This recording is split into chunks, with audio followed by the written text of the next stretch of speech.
മനുഷ്യർ എല്ലായ്പ്പോഴും വ്യത്യസ്തരാണ്. വ്യത്യസ്തരെന്ന് പറയുമ്പോൾ പല പരിമിതികൾ മനുഷ്യർക്കുണ്ട്. വിദ്യാഭ്യാസപരമായ പരിമിതികൾ, സാമ്പത്തികമായ പരിമിതികൾ, അപ്പോൾ തന്നെ സ്ഥാനമാനങ്ങളുടെയും മറ്റും പരിമിതികൾ, ജീവിത സാഹചര്യങ്ങളുടെ ആകമാനമായ പരിമിതികൾ. ഈ പരിമിതികൾ പ്രാർത്ഥനയിൽ പോലും നിഴലിടാറുണ്ട്. പലരും അവരുടെ പരിമിതിയിൽ നിന്നാണ് പ്രാർത്ഥിക്കുന്നത്. അതിനപ്പുറത്തേക്ക് പ്രാർത്ഥിക്കാൻ പോലും മാനസികമായി ഒരു ധൈര്യമില്ലാത്തതുപോലെ. എൻ്റെ പ്രിയപ്പെട്ടവരെ, ദൈവത്തോട് പ്രാർത്ഥിക്കുന്നതിൽ ഒരു പരിമിതികളുടെ അകത്തും ആരും ഒതുങ്ങിപ്പോകേണ്ടതില്ല.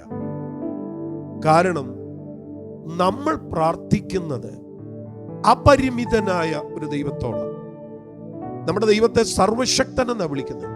Almighty God, El ഷദ്ദായ്.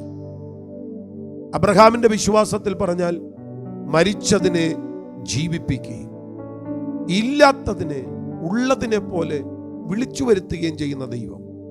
ഉണ്ടാകട്ടെ എന്ന ഉച്ചാരണം കൊണ്ട് ഈ കാണുന്നതിനെ എല്ലാം ഉണ്ടാക്കിയ ദൈവം. അതുകൊണ്ട് നമ്മൾ പരിമിതി ഉള്ളവരാണ്, സത്യം. പക്ഷെ ദൈവം അപരിമിതനാണ്, ഓൾമൈറ്റിയാണ്. ധൈര്യമായിട്ട് പ്രാർത്ഥിക്കുക. അതുകൊണ്ടാണ് കർത്താവ് പറയുന്നത്, യാചിപ്പീൻ എന്നാൽ നിങ്ങൾക്ക് ലഭിക്കും, അന്വേഷിപ്പീൻ കണ്ടെത്തും, മുട്ടുവീൻ തുറക്കും.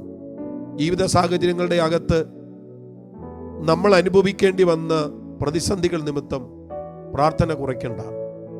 നമ്മൾ ചോദിക്കുന്നതിനെ പ്രാപിച്ചിരിക്കും. നമ്മൾ ദൈവസന്നിധിയിൽ മുട്ടിപ്പായി ആവശ്യപ്പെടുന്നത് ദൈവം തുറന്നു തരും. അതുകൊണ്ട് പരിമിതികൾക്കപ്പുറത്ത് ദൈവത്തിൽ ആശ്രയിച്ചോണം.